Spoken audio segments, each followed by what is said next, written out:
나눌 말씀 보겠습니다. 시편 107편 10절부터 15절 말씀 보겠습니다.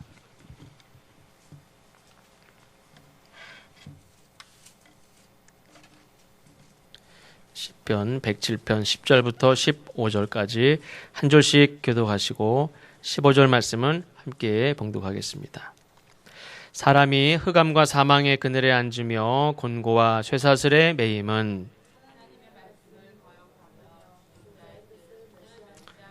그러므로 그가 고통을 주어 그들의 마음을 겸손하게 하셨으니 그들이 엎드러져도 돕는 자가 없도다.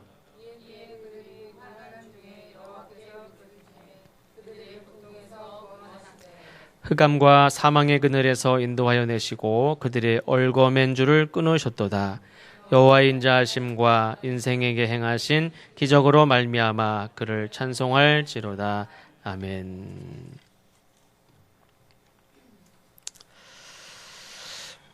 오늘 말씀은 이 시편 107편을 쓴 시편 기자가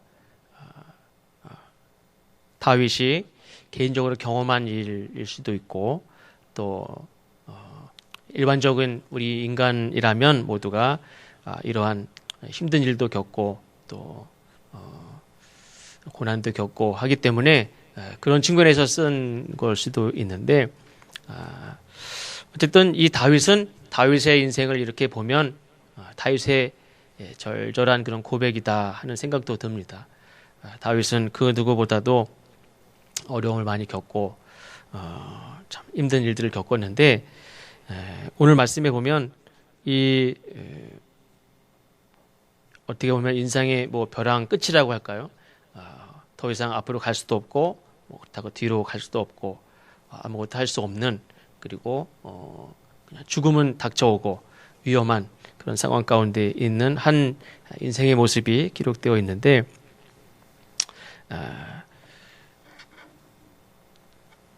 10절 우리가 읽은 말씀을 보면 사람이 흑암과 사망의 그늘에 앉으며 곤고와 쇠사슬에 매임은 이렇게 말씀합니다. 아까 말씀드린 대로 다윗의 어떤 고백일 수도 있다라는 생각을 해보면서 흑암과 사망의 그늘에 앉아 있고 또 곤고와 쇠사슬에 매여 있다. 다윗은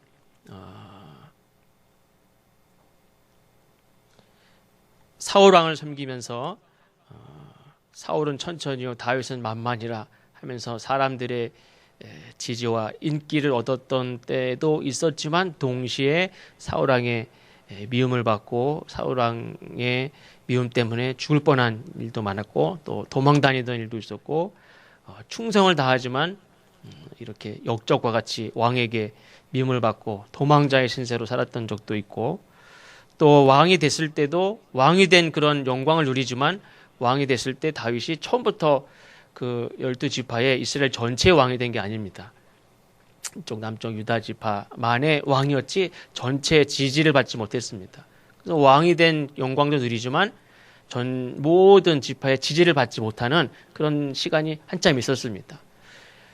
그리고 또 물론 이제 다 나라를 통일하고 왕권을 강화한 이후에 이런 어떤 그런 절대 권력을 가진 그런 기간도 있었지만 금방 또 이렇게 예루살렘에서 쫓겨나고 도망자가 되고 자기 큰아들이 반역을 일으켜서 맨발로 야밤에 도망가는 3년 동안 도망 다니던 그런 시절도 있었고 또 자기의 간음과 살인죄로 말미암아 결국에는 자기 자식이 죽는 것을 보게 되고 그 대가를 치르는 것을 온몸으로 경험하고 그 죄 가운데 괴로워했던 그런 삶도 있었습니다. 그 외에도 이 다윗은 이제 끝이구나, 이제는 죽는구나, 이제는 절망이구나 하는 그런 시간들이 굉장히 많았습니다. 그래서 오늘 10절 말씀에 사람이 흑암과 사망의 그늘에 앉아있다 하는 표현이 사실은 다윗에게는 전혀 이렇게 어색하지 않은 다윗에게는 정말 그렇지 다윗은 그런 적이 많았어. 그렇게 우리가 알 정도로 다윗은 그런 경험들이 굉장히 많았습니다. 그래서 다윗은 솔로몬은 그런 말을 했죠. 먹어보고 싶은 거 다 먹고, 예를 들면 한 끼 식사가 뭐 소 몇 마리, 뭐 말 몇 마리, 뭐 양 몇 마리 해가지고 막 1년 동안 먹어도 못 먹을 것만큼 그렇게 많이 한 끼 식사를 그렇게 먹고, 부인도 수천 명이고, 그러면서 하는 말이 나중에 다 필요 없다. 이런 얘기를 했어요. 어떤 분이 그러대요. 우리나라에서 이렇게 잔반 이렇게 버리는 거 있죠. 먹고 버리는 거, 남는 거, 먹다가 남는 거 버리는 거, 그것만 다 모아도요. 북한 사람들이 다 먹고도 남는데요.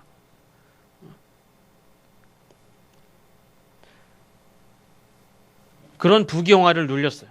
다윗도 못지않게 절대 권력을 가지고 많은 거를 누렸지만, 동시에 이 다윗은 순간 왕의 힘을 가지고 이렇게 힘을 발휘하고 있었는가 생각해보면, 또 어느 순간에는 죽음의 위협에 또 혼자 고독하게 아주 절망 가운데 있었던 적이 굉장히 많은데, 이 다윗은 한 인간의, 자기 스스로도 마찬가지지만 어떤 한 인간이 흑암과 사망의 그늘에 앉아있는 그런 모습, 자기뿐만 아니라 우리 인생이 그런 때가 다 있지 하는 측면에서 오늘 말씀을 하고 있는 것 같습니다. 그래서 이 다윗의 말씀을 통해서 보면, 인간이 이런 벼랑 끝에 서 있는, 암흑 가운데 서 있는 그런 상태를 두 가지로 말씀을 하고 있는데, 그 첫 번째는 10절 말씀에 흑암과 사망의 그늘에 앉아 있다 하는 표현입니다. 흑암이라는 것은 뭐 요즘 일본의 어떤 그 기사를 보니까, 일본에는 이렇게 노년층이 먹고 살 수 있는 생계가 없고, 그러니까 남의 거를 이렇게 슈퍼 같은 데 가서 뭐 이렇게 손수건을 훔치든 뭐 훔치든, 그러면 이제 어쨌든 절도니까 잡혀서 감옥에 가요. 그 감옥에 가면 삼시세끼 밥 잘 주고, 에어컨 있는 데서 잠 잘 자고, 겨울에도 히터 있는 데서 잠 잘 잔다는 거예요. 그래가지고 어차피 한번 절도로 들어간 거, 그다음부터는 뭐 슈퍼에서 뭐 훔치다가 걸리면 들어가면 몇 년 있다 나오면 되고, 또 그래가지고 그냥 그렇게 그 교도소가 자리가 없을 정도로 막 그런 너무 많은 그런 노인들이 절도로 들어와서 그냥 거기서 먹고 자고 그렇게 하는 사람이 너무 많아서 자리가 없을 정도다 하는 그런 얘기도 들었어요. 그러니까 내가 뭐 지금 이 세상 이 나이에 내가 무슨 뭐 감옥 한 번 들어갔다 하는데 두 번 들어갔다고, 세 번 들어갔다고 내가 뭐 되는 것도 아니고, 그런 거에 대한 개념이 이제 없어지고, 그래서 절도도 많아지고, 그런 교도소에 들어가는 사람도 많아지고, 그런 얘기 들었어요. 지금 뭐 그런 것도 있지만, 어쨌든 감옥이라는 것은 구속되어 있는 거고, 특별히 이 구약 시대는 옛날도 마찬가지였죠. 제가 구한말 때 우리나라에 선교하러 왔던 분들이 감옥에 가서 감옥 생활을 하면서 쓴 책이 있어요. 그걸 이렇게 어떤 선교사가 쓴 그 일기같이 쓴 건데, 아니 한 150년 전 그 정도밖에 안 됐는데, 그 전에 감옥이 정말 비참하고 처참해. 저쪽에 사람이 이렇게 막 상처가 나가지고 다 해가지고 쥐가 와서 막 뜯어먹어도 그냥 내버려둬요. 왜? 그 사람을 치료할 의무도 없고, 저 사람은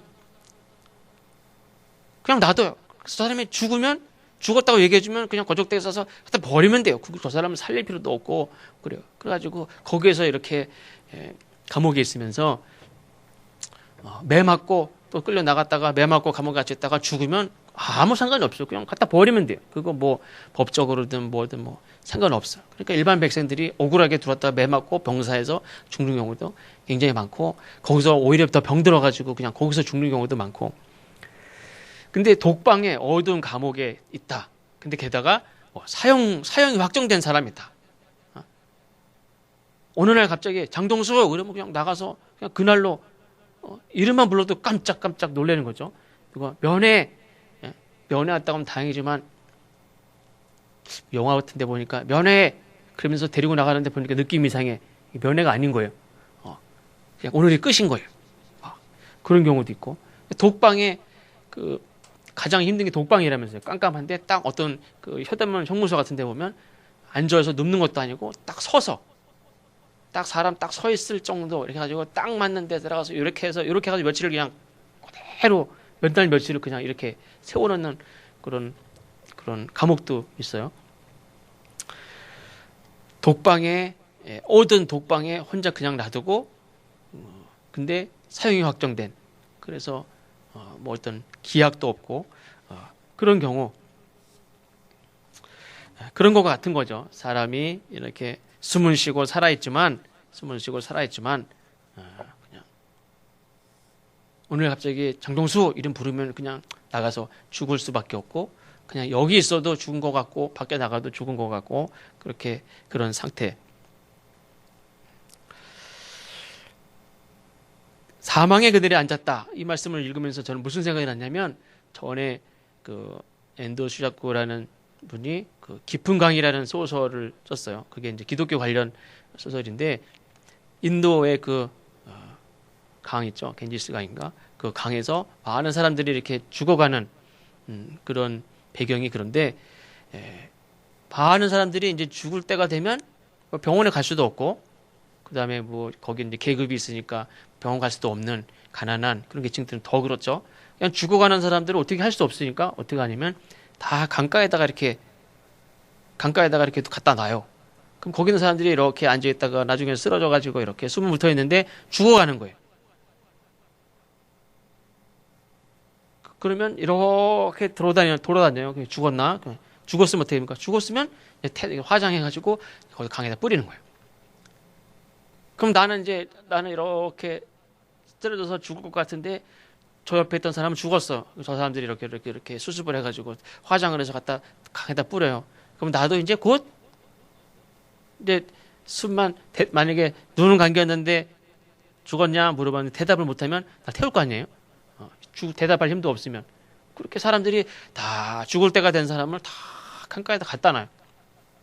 그럼 그 사람들이 이렇게 다 태워가지고 강에다 뿌리고 하면은 거기에 다 그냥 뼈어덩둥 떠다니고 그 재가 다 사람 이렇게 재 뿌리고 거기서 목욕도 하고 거기서 빨래도 하고 다 사람들이 그런데 그거를 그 사람들은 그게 이제 다시 돌아간다. 그 강을 통해서 다시 본향으로 돌아간다. 그렇게 믿는 것들이 있는데 그렇게 믿고 거기다 뿌리긴 하지만 사실은 많은 사람들이 거기 있는 사람들만이 아니라 사실은 많은 인생이 그 사람들은 그 강가에서라도 해서 누가 수습도 해주고 그 테레사 수녀가 거기서 앉고 마지막 죽음을 위로하고 그런 사람들도 있지만 많은 사람들이 그런 강가에 앉은 사람들 같이 강가에 죽음을 기다리는 사람 같이 그렇게 앉아서 죽음을 기다리고 인생을 내일은 뭐 할까? 내일은 뭐를 해볼까? 이런 생각 없이 그냥 이렇게 삶을 마감하고 기다리고 하는 사람들이 이 세상에 너무나 많아요. 가끔 뉴스에 나오죠. 요즘에 경제적으로 너무너무 어려워서 이렇게 죽음을 선택하는 사람도 있지만 어떤 사람은 자기 어떤 명예라든지 어떤 삶이 먹고 사는 게 문제가 아니라 다른 어떤 것 때문에 힘들어서 삶을 포기하는 사람도 있는데 어떤 사람은 자기가 이렇게 누구죠? 그 탑인가? 누구죠?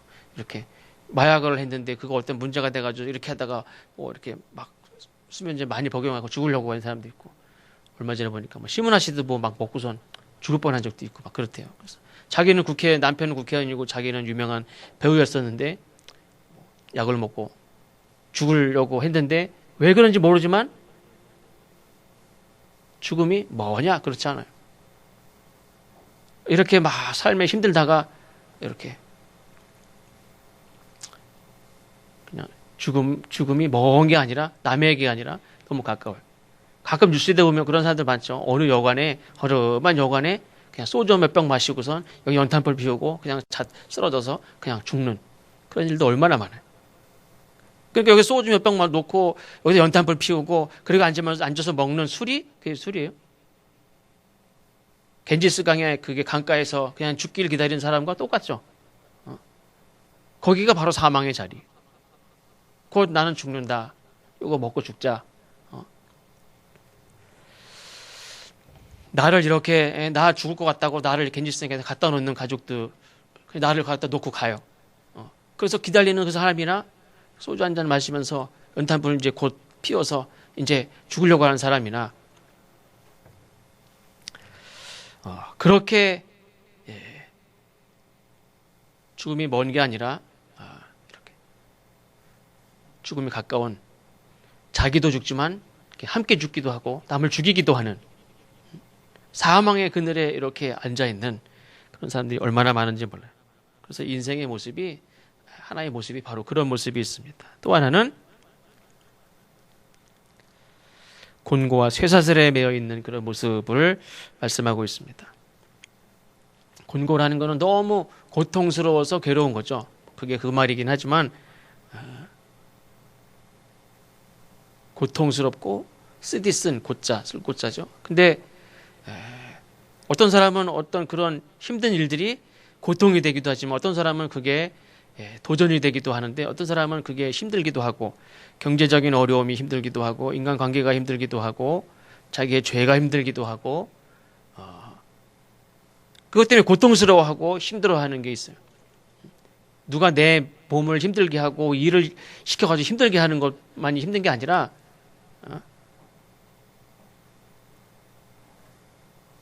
경제적인 게 힘들고 인간관계도 힘든 게 굉장히 많죠.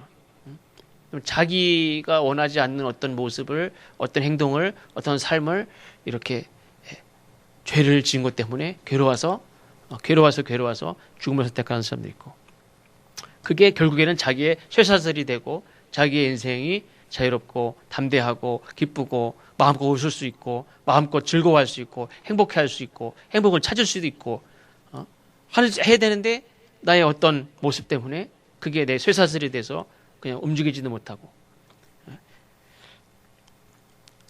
그 쇠사슬이 덫 같은 경우도 있죠. 덫. 얼마 전에도 말씀드린 대로 제가 양평에 살 때 그 조그마한 강아지가 이렇게 같이 막 온 산을 이렇게 뛰어다니던 그 아주 명랑하고 밝고 그냥 자신감이 넘치던 그 조그만 강아지가 안 내려왔어요. 올라가 봤더니 30분 동안 찾아왔는데 어디서 보니까 저쪽에 깽깽깽깽 거려서 설마 했더니 덫에 걸려 있어요. 다리가 완전히 이렇게 다 늘어져가지고 여기가 덫에 걸렸는데 늘어져가지고 제가 오니까 막 뛰는 거예요. 막 뛰어. 그러니까 이게 덫에 걸린 상태로 뛰니까 제가 아프면 전 아파가지고 건드리지 못하고 이렇게 있을 것 같은데 이 덫이 덜렁덜렁 덫이 막 턱턱턱턱턱 저기는 나무에 쇠줄이 묶여 있는데 이 덫이 자기 발이 있는데 발이 움직일 때마다 얼마나 아프겠어요. 그럼 가만히나 좀 있지 그냥 막 나한테 오려고 뛰어요. 그러다가 다리 잘라지면 어떡하려고. 덫이 그래요, 덫이. 그래서 사람이 사냥하는 사람들도 뭐 총으로 사실 그래요. 총으로 쏘나 뭐 화살로 잡으나 다 어차피 잡는 거지. 근데 덫으로는 못 잡게 하죠. 너무 잔인하니까. 근데 그 강아지가 밤새 거기서 덫에 걸려서 막 깽깽거리다가 죽었으면 얼마나 그게 비참했겠어요. 그걸 덫을 이렇게 열어가지고 발을 빼가지고 붕대에 감아가지고 막 그렇게 한 적이 있는데 사람도 그래요. 덫에 걸렸는데 막 어떻게 거기서 벗어나려고 몸부림을 치면 칠수록 상처는 더 깊어지고 결국에는 그러다가 더 깊은 상처로 그러다가 결국엔 죽어요. 우리가 죄에 빠지고 또 어떤 쇠사슬에 덫에 이렇게 걸린 채로 우리 인생이 계속 이렇게 있을 때 몸부림치면 몸부림칠수록 우리 인생이 점점 깊은 상처에 빠지고 결국엔 그렇게 죽는 사람이 굉장히 많아요. 그러니까 우리의 삶은 그래서 구원이라는 것은 내 노력이 아닌 거죠. 하나님이 구원해 주시는 거지. 아니 덫에 걸린 사람이 어떻게 자기가 그걸 빼고 나와요.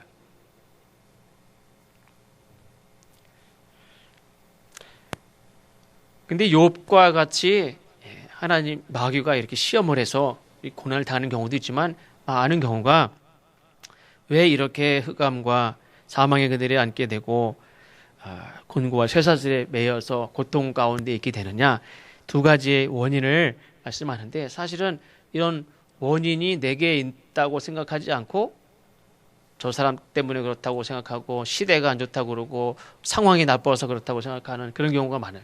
근데 원인이 많은 경우는 내게 있는 경우가 많죠. 그래서 오늘 말씀에 보면 11절에 보면 흑암과 사망의 그늘에 앉으며 곤고와 쇠사슬에 매이는 이유가 있는데 11절에 보면 하나님의 말씀을 거역하고 지존자의 뜻을 멸시함이라 이렇게 말씀합니다. 첫 번째는 하나님의 말씀을 거역한다는 거예요. 하나님의 말씀을 거역하는 이유는 하나님의 말씀이 싫어서도 그럴 수 있고 근본적으로는 내가 하고 싶은 대로 하고 싶은 거죠. 하나님의 뜻보다는 내 뜻이 먼저고, 하나님이 이렇게 하고자 하는 그 일보다, 그 가치보다 내가 더 중요하고, 내 뜻이 더 중요하고, 내가 더 먼저고, 하나님 먼저 가는 내가 더 먼저. 내가 먼저 하고, 그 다음에 하나님 하시려면 하세요, 이제.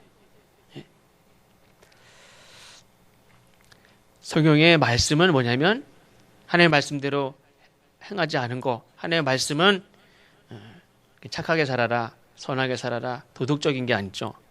구약 성경부터 신약 성경까지 하나님의 말씀은 곧 생명의 생명. 구약에서부터 늘 말씀하는 거는 행하면 살고 안 지키면 죽는 거예요. 그냥 신호등을 지키면 살고 신호등을 안 지키면 죽는다.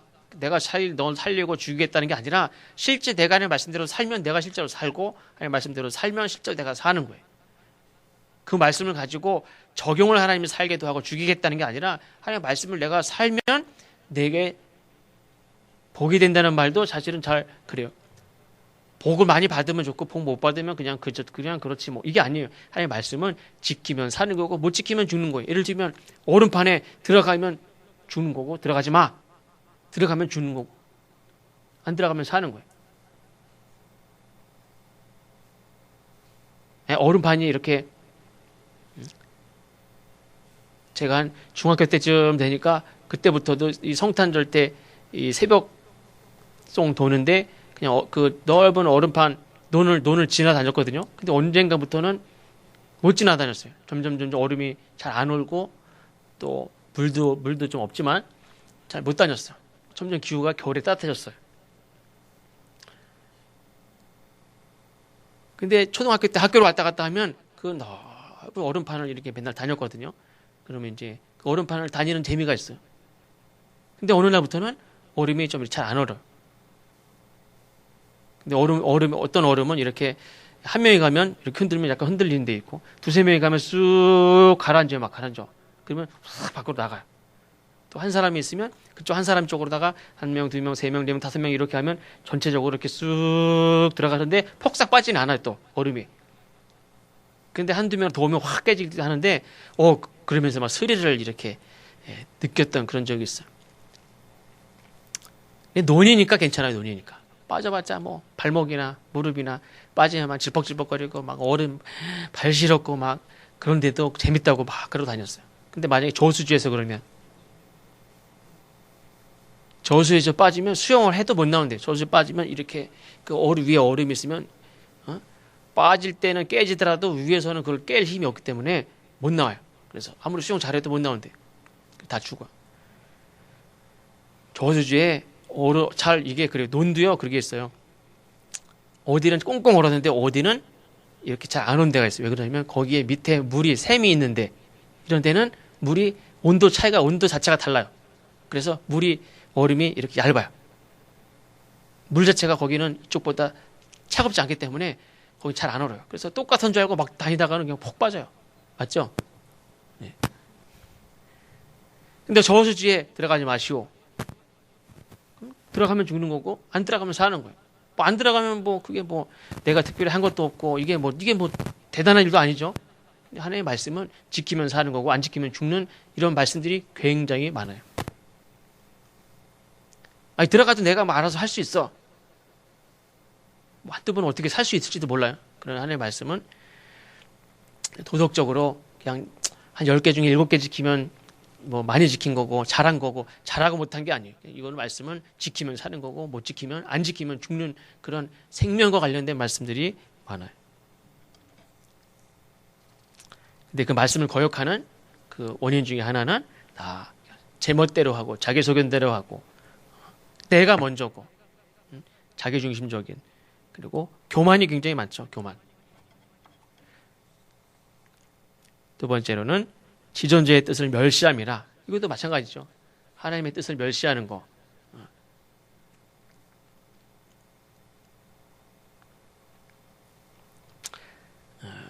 근데 성경에 보면 교만이 모든 악의 근본이고 뿌리고 그렇죠. 특히 이 돈을 가졌을 때 사람이 교만해지고 일만하게 뿌리가 돈을 사랑하는 거라고 했죠.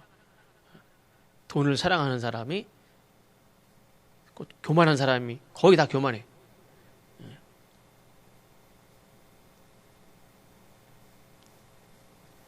돈 많이 가졌어도 돈으로 고칠 수 없는 질병만 생겨도 아무것도 아닌데도 사람이 교만해지고 자기를 더 중요하게 여기고, 그러면서 또 하나님 앞에는 하나님의 뜻을 멸시하면서 하나님 앞에 어떤 때는 구해요. 뭘 달라고. 굉장히 이율배반적인 거죠. 자기 멋대로 하고 자기 먼저 하고 내가 하고 싶은 거 먼저 하고 하나님의 뜻은 무시하고 소외시키고 나중으로 밀어버리고 내 마음대로 하고 내 뜻대로 하고 하나님 앞에는 또 뭘 구해요. 근데 하나님께서는 그러한 어떻게 보면 자기 멋대로 하고 교만하고 하나님의 뜻을 멸시하고 그런 그 사람을 구원하려고, 그래서 결국에 흑암 중에 앉아있고 사망의 자리에 앉아있고 쇠사슬에 묶여서 고통당하는 그 사람을 하나님께서 구원하시려고 하시는데, 구원하시는 방법이 있습니다. 12절에 보면 그러므로 그가 고통을 주어 그들의 마음을 겸손하게 하셨으니, 첫 번째가 겸손하게 하는 거예요. 그 마음을 겸손하게 하는 겁니다.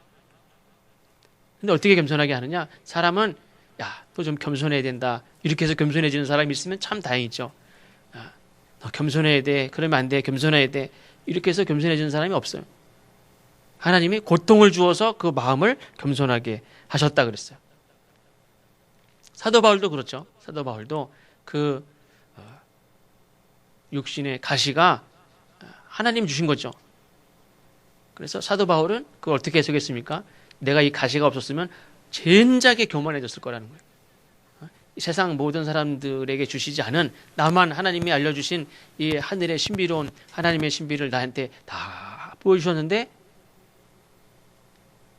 그렇지 않아도 이 사도 바울의 성격은 그냥 믿는 거는 한번 확신에 들면 그냥 막 주장하고 믿지 못하는 자를 정죄하고 행하지 않는 자를 정죄하고 비판하는 사람인데, 하나님이 놀라운 신비한 것들을 많이 보여주셨는데 내 육신에 가시가 없었으면 벌써 교만해져서 넘어졌을 거란 말이에요. 많은 사람들을 정죄하고.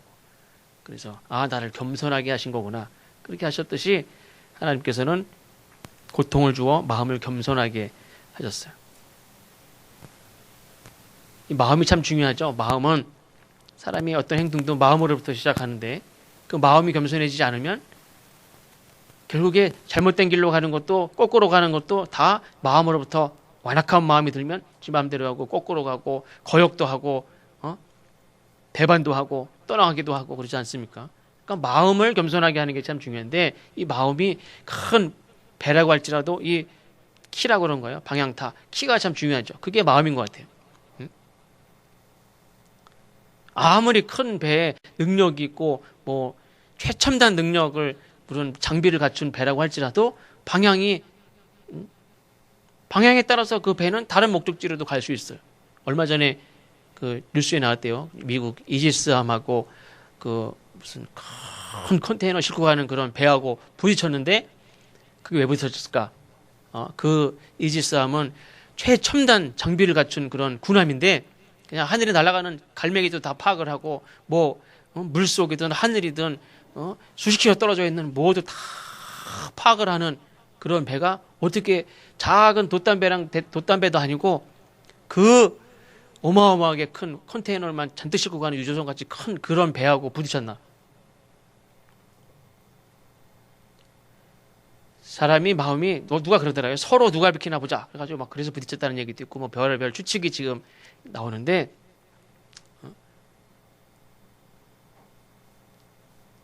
아무리 최첨단 능력을 가진 사람이라고 할지라도 방향타가 피해야 될 때 피하지 못하고, 야, 내가 지금 미국의 이지스함인데 내 앞에 가로막고 있어, 빨리 안 비켜? 갈 수도 있고, 내 방향타가 잘못되면 갖다 들이받을 수도 있고, 괜히 딴 데로 갈 수도 있고, 제자리에 빙글빙글 돌 수도 있고. 우리 마음이 참 중요하죠. 사람이 아무리 하나님이 주신 많은 재능이 있고 능력이 있고 귀한 자리에 있어도 그 마음이 겸손하지 않으면, 그 마음이 방향타가 이렇게 지 맘대로면 그걸 어디다 쓰겠어요?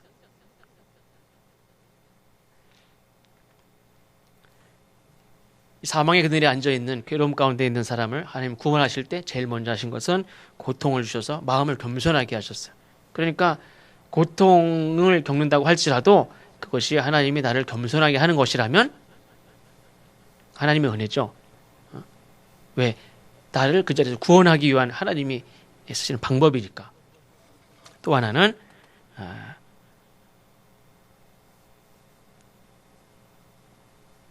13절 말씀에 보니까 이에 그들이 그 환난 중에 여호와께 부르짖음에 그들의 고통에서 구원하시되 이렇게 말씀합니다. 결국에는 마음을 겸손하게 하는 이유도 사실은 기도하게 하시기 위한 거죠. 기도한다는 거는 뭐 어디 가서 딴 데 가서 빕니까? 하나님 앞에 가서 비는 거죠. 하나님 도와달라고. 참 그게 웃긴 게 뭐냐면 하나님이 그냥 도와주면 좋은데 하나님이 그냥 도와줍니까? 그렇지 않죠. 하나님이 도와주려고 그러는데 얘가 하나님을 찾아와서 하나님 도와주세요 라고 기도하게 해서 도와주려고 하는 거예요. 그러니까 하나님은 이미 도와주려고 다 준비가 되어 있는 거예요. 근데 중요한 거는 마음을 겸손하게 하고 하나님 앞에서 도와달라고 하나님을 의지하는 거, 하나님에게 구하는, 기도하게 하는 거, 그것이 참 중요하다는 거죠. 하나님은 이미 도와줄 수 있는 능력도 있고 하나님의 뜻이 이미 결정이 돼 있어요. 중요한 것은 우리가 마음을 겸손하게 하고 하나님 앞에 기도하는 거. 그래서 쇠사슬에서도 자유하게 하시고 내가 스스로 어떻게 할 수 없는 그 죄악 가운데에서 사망의 그늘에서 내일 죽음을 기다리는 자를 하나님께서 구원하셔서 자유하게 하시고 그래서 어떤 고백을 하냐면 사실 107편 말씀에 보면 똑같은 그런 구절이 몇 번 반복되는 게 있는데 15절 말씀 15절 말씀을 다 같이 함께 읽겠습니다. 15절 말씀 시작. 여호와의 인자하심과 인생에게 행하신 기적으로 말미암아 그를 찬송할지로다. 아멘. 8절 말씀에도 있습니다. 같이 읽어보겠습니다. 시작. 여호와의 인자하심과 인생에게 행하신 기적으로 말미암아 그를 찬송할지로다. 아멘. 그래서 이 다윗은 물론 이제 흑암과 사망의 그늘에 앉아서 죽음이 다가오는 것 같은 그런 위험한 순간도 많이 있었고 곤고와 쇠사슬에 매여서 괴로워한 적도 많이 있었지만 다윗이 결국에 경험한 건 뭐냐면 여호와의 인자하심과 인생에게 행하신 기적을 경험하고 결국에는 늘 찬송하는 자리에서 하나님의 영광을 돌리는 그런 경험을 여기서 이야기하고 있습니다. 그러니까 다윗도 잘못을 한 적도 있고 다윗도 곤고한 적이 있었고 늘 죽음과 직면했던 그런 순간들이 굉장히 많았지만 다윗이 어떻게 한 게 아니라 하나님이 다윗을 어떻게 구원했느냐? 하나님이 나를 마음을 겸손하게 하시고 또 기도하게 하시고 12절에 보면 마음을 겸손하게 하셨는데 그들이 엎드러져도 돕는 자가 없는 아무도 돕는 자가 없는 혼자 있게 하시는 그냥 결국에 나를 도울 자가 누가 있겠어요? 아무도 없구나. 어떻게 보면 힘든 상황인데 더 힘든 상황이 되는 것 같아요. 지금 사망의 그늘에 앉아서 흑암 가운데 쇠사슬에 묶여서 죽을 것 같은 상황인데 하나님이 마음을 겸손하게 하셨는데 엎드러져도 돕는 자가 없는 그런 더 힘든 그런 상황 가운데 있어요. 그러나 그 모든 것이 하나님은 기도하게 하시려고 하셨다는 거죠. 그래서 결국에는 다윗은 그런 경험들이 많지만 결국에는 어떤 때는 하나님 나를 기도하게 하시는구나 깨달아서 기도하는 경우도 있지만 어떤 때는 나도 모르는 경우에 나도 모르게 그냥 살다 보니까 엎드려서 하나님 앞에까지 와서 하나님 도와주십시오. 근데 그 과정이 다 하나님이 나의 마음을 놔주시고 기도하게 하시는 기도하는 자리까지 인도하셨던 그것을 다윗이 고백을 하면서 결국에 다윗이 경험한 건 결국에 모든 것이 다 하나님의 은혜라는 거죠. 나를 낮추시고 고통을 주신 것도 다 하나님의 은혜고 나를 구원하시는 하나님의 방법이라는 거 하나님이 나를 사랑하셔서 나를 구원하시는 과정 가운데 있었다는 거를 경험하고 하나님을 찬송하고 있습니다.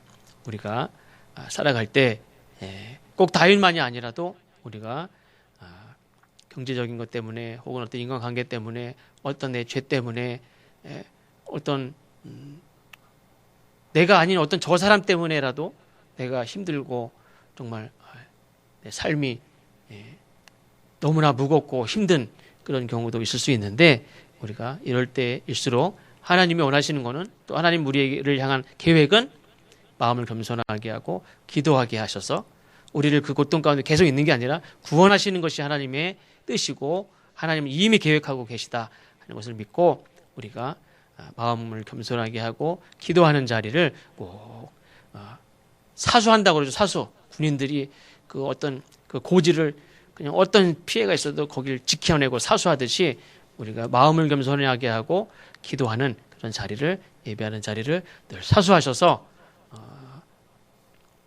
이렇게 다윗과 같이 인생에게 행하신 하나님의 놀라운 기적을 찬송할 수 있는 여러분들이 되시기를 주님의 이름으로 축원합니다. 기도하겠습니다. 다 같이 기도하겠습니다.